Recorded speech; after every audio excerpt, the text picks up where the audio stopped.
Hey guys! This is Fiona, And this is Jonas. and on this video we're gonna make an introduction on how we both met and how we ended up together. So, we actually met in 2017 when I traveled the first time to the Philippines.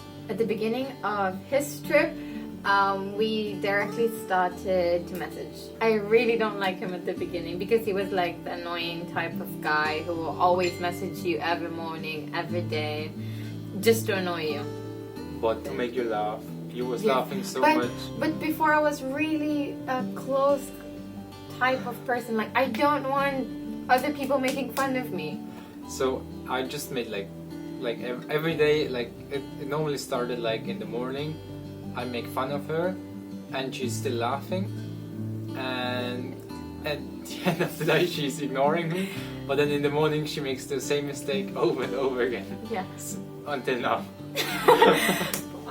But because before when he messaged me, then I have to respond just to show respect to him, and then later on the conversation cuts off because he was annoying, and then later 4 hours later then he's gonna message me a new topic like, hey, you know what I did today, blah blah blah. So I have to respond again, then I get annoyed, so then I have to like don't mind him at all after. We kept on messaging for 1 month before we actually did meet.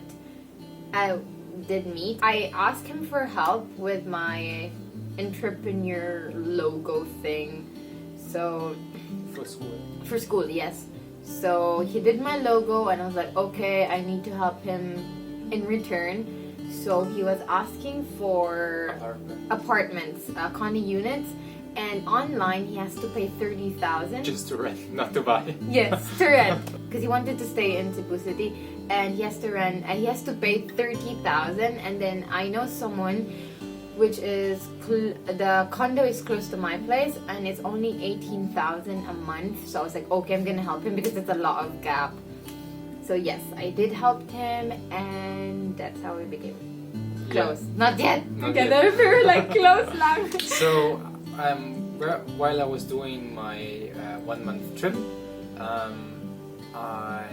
we was constantly messaging, and then I asked her if she knows like a good spot to like chill, because my actual plan was it was about New Year's Eve, and my actual plan was to go to Boracay, but I was really tired, so I asked her if she knows a good island where there's like more chill kind of vibe, and then she told me about Bantayan Island, and I asked her if she wants to come with me for a 1 day trip.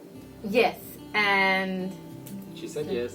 I said yes, but it was really spontaneous. So we met, and then directly after we met, we went to Bantayan on that day.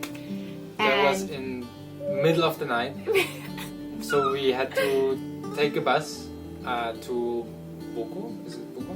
Hagnaya Port and Yeah, and it was like middle of the night, and everybody knows like in the Philippines when there's like the holidays, like people go crazy, like going back to the province. So we arrived there at the port, and it was like so many people. Like there was like no line, everything was full, and she is like a person who can't stand in crowds, so she had to wait somewhere outside. And I was like, back then I was like 19 years old. I was like the first time really like out of my country, so I had to wait there in line in the middle of the night with like hundreds of Filipinos to get the ferry ticket. There was a nice guy in front of me who gave like one of the last tickets to us, so we could take the ferry, and then in the morning we arrived in Bantayan Island. Yeah, we arrived at 7 a.m. And on the same day we went in the evening. No, motorbike. Oh.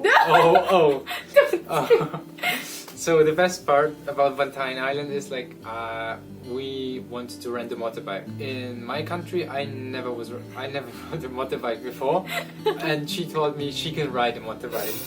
She was driving at the beginning, let's call it driving, and I was sitting on the back, and on every turn I needed to step down because she never was driving with a giant before. Yeah. And so I had to step down, and afterwards, after every corner I had to go back on.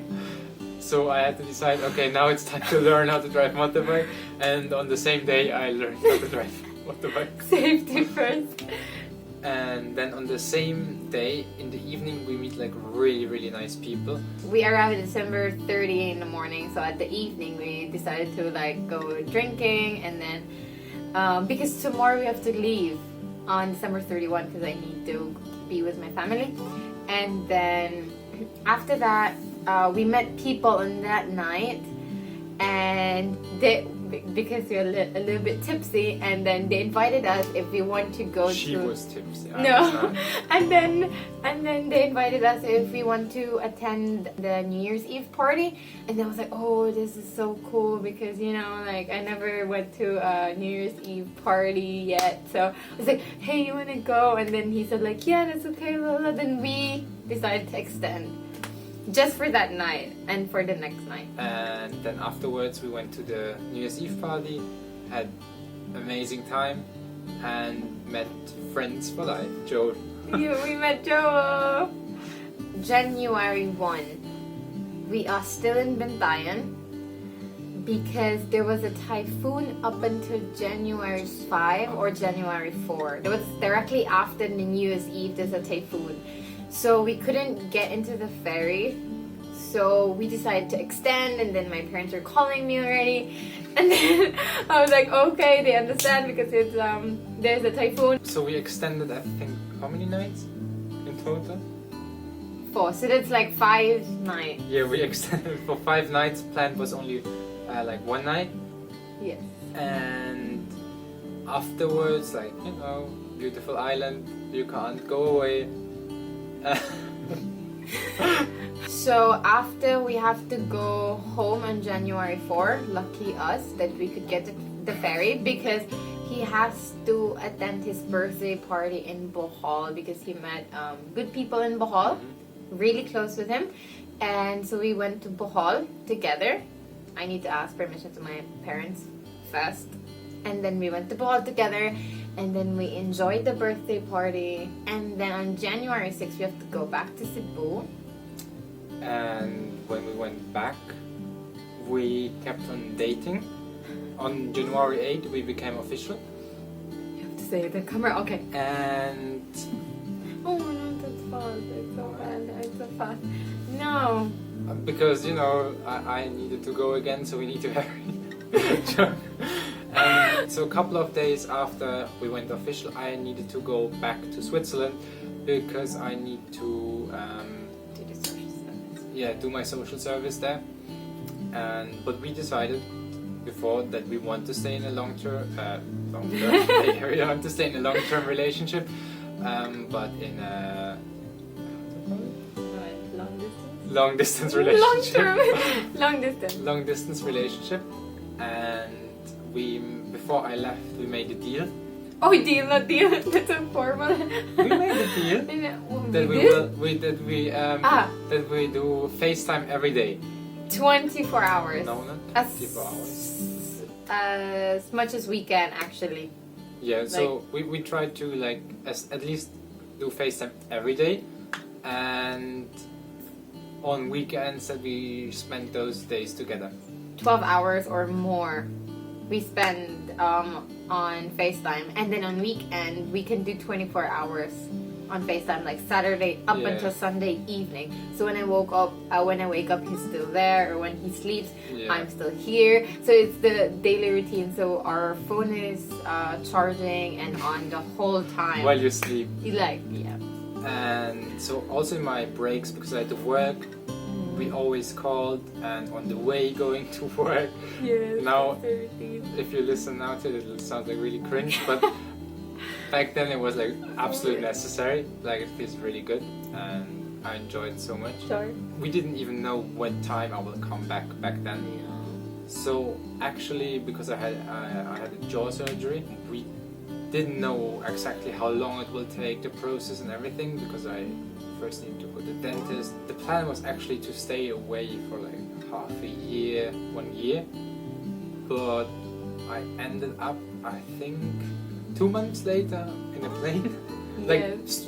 I had 2 months social service, and I think 1 or 2 days after the social service was done, I was like already flying back to the Philippines, and then I was staying there for 2 months, I think. 1 month. 1 month first, and then you have to go back for another 2 months. He was away for 2 months, and then he went back to the Philippines and stayed for another 1 month. And it keeps on repeating, same routine every now and then, and so then the longest was all 3 months. Something I was coming back, staying for 1 to 2 months. Yes. Because I always had to fly back because I had to adjust my braces. So I was flying just for the braces back to Switzerland, then staying there sometime, and then I was flying back. The plan was actually to get the surgery after half a year, something like that. But we needed to extend because like some trouble with the teeth, and it took like really long time until I had my surgery 2019 on our anniversary. Yes, that's the funniest part.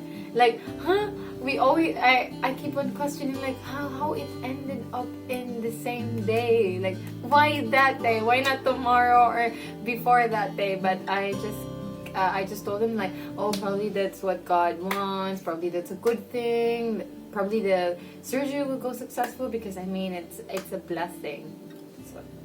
So then after the surgery was done, I came back after I think 2 months after surgery. Stayed here again for 1 month. Yes. And then I needed to go back because I needed to adjust the braces. And then finally came out. And now I basically can stay here. Yes. In the video. And that's how we both met. It was an amazing journey with him. It was really fun. And I would say like 2017 to 2018, 2019 was like, I think that was for me like the year where like the most stuff happened and the best year, like where the best you years of learned my a lot. life. Like, it was so crazy. We both learned a lot from each other. Yeah, and we hope we can continue that story, and now we can share it together with you guys. And I hope you guys enjoyed our video, and now you know more about the two people behind the channel. And we want to continue growing with you. And thank you for watching. Thank you for watching. Bye bye. Bye bye.